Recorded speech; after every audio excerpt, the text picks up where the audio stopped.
Olá pessoal, continuando a nossa última temporada sobre clareamento dental. Vou ficar com saudade de falar sobre esse tema. Esse vídeo agora é especificamente sobre as técnicas de clareamento dental. Então, eu, professora Heloísa de Paula, juntamente com os professores da Faculdade Herrero, professor Gustavo Kinder e professora Ana Paula Franco, vamos apresentar as técnicas de como realizar um clareamento interno.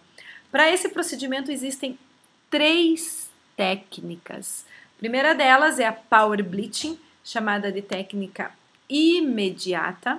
Nós temos a técnica Walking Bleaching, chamada de imediata, e a técnica mista, onde eu faço as duas técnicas ao mesmo tempo, também chamada de inside e outside. Chique, né? Eu vou começar explicando a técnica Power Bleaching. Nessa técnica, primeiramente eu realizo a abertura coronária, removo aquela resina que está selando o tratamento endodôntico e aplico o agente clareador na vestibular e dentro da câmara pulpar. E a vantagem dessa técnica é que eu posso realizar 2 procedimentos juntos. Eu posso realizar o clareamento de consultório e posso realizar o clareamento interno ao mesmo tempo. Professora, não entendi. Então, eu vou dar um exemplo para vocês. O paciente chega no consultório de vocês e fala: doutor, eu quero fazer um clareamento a laser. Ai, laser? Não, laser não. Clareamento de consultório. Aí vocês fazem a opção pelo clareamento de consultório. Mas verificam que ele tem o dente 11 escurecido devido a um tratamento endodôntico. Então, o que vocês fazem primeiramente? Fazem a abertura da remoção da resina, abertura da câmara pulpar. Posteriormente, iniciam o clareamento de consultório, aplicando o agente clareador de pré-molar a pré-molar. E nesse mesmo procedimento, aplicam o produto peróxido de hidrogênio dentro da câmara pulpar do dente 11. Então, vocês conseguem realizar o clareamento de consultório e o clareamento interno com a técnica Power Bleaching ao mesmo tempo. Professora, como que eu vou aplicar? Que jeito que eu aplico o produto? Da mesma forma que o fabricante sugere nas recomendações, na bula, e da mesma forma que vocês vão fazer um clareamento de consultório. Então, terminou aquela sessão, remove todo o produto, sela aquela abertura coronária e reagenda o paciente para a próxima semana. Qual o produto que eu utilizo? Então, vocês vão utilizar aqui um peróxido de hidrogênio a 35%, que é o mesmo produto utilizado para o clareamento de consultório. Na técnica Walking Bleaching, o paciente ocorre a remoção da restauração da câmara pulpar e é aplicado o produto somente dentro da câmara pulpar. O produto não é aplicado na vestibular. Então, é aplicado o produto selado, feito um selamento dessa cavidade e o produto permanece dentro da câmara pulpar, diferentemente da técnica Power Bleaching. Para essa técnica, nós utilizamos o peróxido de carbamida a 37%. Então, os fabricantes têm produtos específicos para o clareamento interno, quando ele fica lá dentro da câmara pulpar, como é o caso desse produto da FGM, que é chamado de Whitening Superendo. O legal dessa técnica é que o peróxido de carbamida, a 37%, se decompõe em 11% de peróxido de hidrogênio. Lembram disso? Que o peróxido de carbamida, 30% dele é que vira peróxido de hidrogênio. Então, o que faz dessa técnica mais segura do que a Power Bleaching. Mas ainda nós temos um produto que é o preferido para a realização dessa técnica, que é o perborato de sódio. Eu coloquei aqui um joinha e ainda bem animado para o perborato, porque é esse produto que vocês vão dar preferência durante a realização do clareamento interno. Então, como o peróxido de carbamida, ele também se decompõe em peróxido de hidrogênio, mas de uma maneira muito lenta. Então a decomposição dele é muito segura para a realização do clareamento interno. Professora, mas por que você está tão preocupada com a segurança? Porque lembram que eu falei que um dos maiores problemas do clareamento interno é a reabsorção cervical externa. Então, pesquisas têm mostrado que quando o clareamento interno é realizado utilizando perborato de sódio, não tem se relacionado à reabsorção com esse produto. Por isso, o meu joinha para o perborato de sódio. E a técnica mista, onde eu vou realizar a técnica Power Bleaching e a Walking Bleaching ao mesmo tempo. Então, o paciente vem no teu consultório, faz a abertura coronária, realiza a técnica Power Bleaching na vestibular e dentro da câmara pulpar, e eu aplico a Walking Bleaching, selo, e o produto, o agente clareador, vai para casa junto com o paciente. Para explicar melhor essas técnicas, eu vou apresentar um caso clínico que vamos dar continuidade à nossa aula agora através desse caso clínico para vocês entenderem melhor essas técnicas de clareamento. Todo caso clínico tem uma primeira consulta, onde é realizado o diagnóstico e o plano de tratamento.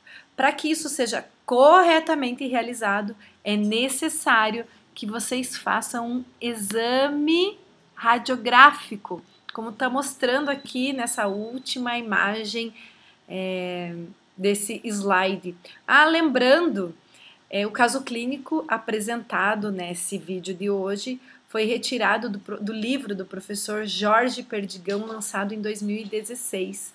É um livro sobre clareamento dental, com informações atualizadíssimas sobre o clareamento, e eu achei essas imagens lindas, por isso optei em ilustrar a nossa aula de hoje através do caso clínico apresentado no livro. Mas, voltando à nossa primeira consulta e o exame radiográfico, o que vai ser observado nesse exame radiográfico? Primeiramente, nós vamos ver se o canal radicular está hermeticamente obturado e se tem uma normalidade periapical. Caso isso não ocorra, é indicado que seja realizado o retratamento endodôntico. Também é importante verificar a normalidade periapical, porque são as células do periodonto que começam uma reação inflamatória associada à reabsorção cervical externa. Então é importante que esse periodonto esteja perfeito, saudável. Também no exame radiográfico é observado a presença de cáries e microinfiltração nas restaurações, que são responsáveis muitas vezes pelo manchamento da estrutura dental. Nessa primeira consulta ainda, temos que conversar com o paciente sobre o tempo e o grau desse escurecimento. Então, lembram, quanto mais tempo escurecido e quanto mais escurecido for o dente, mais difícil de obter sucesso no clareamento interno. Outro detalhe importante é a etiologia do escurecimento. Há trabalhos que afirmam que o dente, quando ele sofreu um trauma ou quando ele teve uma hemorragia pulpar, ele escureceu devido ao trauma, é mais fácil de clarear do que aquele dente que escureceu por resíduos necróticos. Outro detalhe importantíssimo de conversar com o paciente antes, não só sobre a reabsorção cervical, mas sobre a recidiva, principalmente com aqueles pacientes que têm muita expectativa. Lembrem que 50% dos pacientes têm recidiva no clareamento interno, então é importante informar o paciente sobre isso. Após o paciente concordar com todas essas informações e topar o clareamento interno, então nós realizamos uma profilaxia, fazemos o registro da cor com escala Vita e fotografias. Olhem esse caso clínico aqui, que eu vou mostrar para vocês no final como que ficou o resultado após o clareamento interno. Depois que fizemos toda a documentação da cor inicial, aí nós fazemos a sondagem da junção amelo-sementária. Para que sondar, professora? Porque eu vou precisar dessa informação do comprimento da sondagem para fazer o tampão cervical, para ter espaço para o tampão e para o agente clareador dentro da câmera pulpar. Então, tem que sondar. Para a sondagem, nós vamos utilizar uma sonda milimetrada, vamos marcar da incisal até o ligamento periodontal. Lembrem que a junção amelo-sementária, ela tem diferentes alturas na região proximal e na região vestibular, por isso nós devemos sondar tanto na vestibular como nas proximais. Anotem esses valores do comprimento da sondagem, porque nós vamos utilizá-los durante o preparo, a desobturação do canal e o preparo do tampão cervical, certo? Depois que realizamos a sondagem, vamos para o item 4, que é o isolamento absoluto. Precisa isolar, professora, precisa pôr dique de borracha e precisa isolar. Aí, depois do isolamento, vamos fazer a abertura coronária. A abertura coronária consiste na remoção da resina composta que estava selando o tratamento endodôntico. Para isso, nós vamos utilizar uma ponta esférica diamantada em alta rotação. Olhem ali, observem na imagem, a abertura já realizada, eu consigo ver o tratamento endodôntico na região cervical. Então, depois eu preciso esvaziar esse tratamento endodôntico, não tudo, claro que não tudo, somente ali na região cervical, para dar espaço para o tampão e para o agente clareador. Mas calma, professora, por enquanto nós estamos só na abertura coronária. Para vocês que estão começando, cuidado durante a abertura para que vocês posicionem essa ponta diamantada ao longo eixo do dente em direção ao conduto radicular, para que vocês não direcionem a ponta para vestibular, evitando o risco de perfuração da face vestibular. Então, essa imagem ali, esse desenho da ponta diamantada indo em direção vestibular também foi tirada do livro do professor Jorge Perdigão e é para lembrar, para que vocês direcionem sempre a ponta diamantada ao longo eixo do dente. Também durante a abertura é importante que seja realizada a remoção de cornos pulpares. Esses cornos, eles retêm cimentos endodônticos, resto de resíduos necróticos e causam o manchamento da estrutura dental. Então, se houver o corno pulpar, também deve ser removido durante a abertura coronária. Depois disso, é feito o esvaziamento do canal radicular. Esse esvaziamento, ele pode ser realizado com instrumentos aquecidos, com brocas gates, com brocas piso, e quanto, professora, que a gente vai esvaziar esse conduto radicular? Então, vocês vão pegar aquela medida que vocês obtiveram da incisal até a junção amelo-sementária, vamos supor que seja 11 milímetros, e vão transferir essa medida para o instrumento desobturador, como está aqui na imagem, e vão desobturar até os 11 milímetros registrados lá inicialmente. Então, tem trabalhos na literatura que sugerem que essa desobturação seja feita da junção amelo-sementária e acrescentado mais 3 milímetros além da junção. Existem muitos trabalhos sugerindo que seja realizado dessa forma. Mas como o livro do professor Perdigão sugere desobturar só até a junção amelo-sementária, é assim que eu vou explicar para vocês, para ficar mais simples e vocês não precisarem ficar acrescentando mais esses 3 milímetros. Mas lembrem que vocês vão ler muitos trabalhos na literatura que indicam desobturar até a junção e acrescentar mais 3 milímetros. Tanto que vocês vão ler tanto sobre isso que eu coloquei mais um slide aqui para mostrar para vocês como que isso ocorre. Então, a primeira sonda milimetrada ali, vamos supor, ela está com a medida de 11 milímetros, marcando no stop. Então, vocês vão acrescentar mais 3 milímetros para desobturação. Aí, feito a remoção, o esvaziamento do conduto radicular, então, lembrem que o esvaziamento ele não é de todo o tratamento endodôntico, é só ali da região da junção amelo-sementária para criar espaço para o tampão e para o agente clareador. Depois disso, vocês vão limpar toda a câmara pulpar e inserir o ionômero de vidro modificado por resina composta. O ionômero deve ser inserido numa espessura de 2 milímetros, não pode ser menos que 2 milímetros. 1 milímetro não é capaz de selar os túbulos e impedir a passagem do peróxido de hidrogênio nessa região. Então, a espessura do ionômero tem que ser de 2 milímetros. Professora, coloquei o ionômero mais que 2 milímetros. Então, vocês removem o excesso com brocas carbide em baixa rotação. O ionômero de vidro, ele pode ser inserido na região cervical com um insersor de hidróxido de cálcio, aquela pontinha que tem uma bolinha na ponta, ou com as pontas da seringa Centrix. Aqui no slide eu coloquei a ponta plástica da seringa Centrix, mas ela dá muito excesso. Então eu sugiro para vocês que usem aquela ponta da Centrix que tem a extremidade metálica.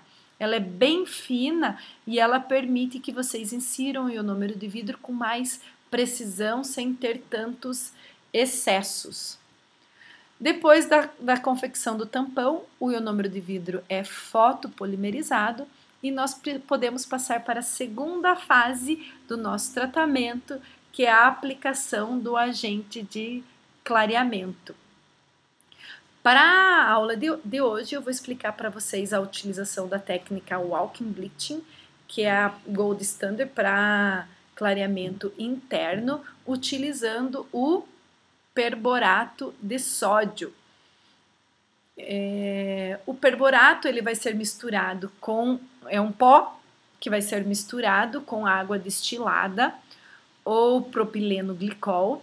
Vocês vão obter uma mistura arenosa, como está mostrando aqui na primeira foto, ele fica com um aspecto arenoso. Vão inserir dentro da câmara pulpar, utilizando uma espátula número 1, uma espátula de inserção número 1, e vão remover depois da inserção os excessos de líquido.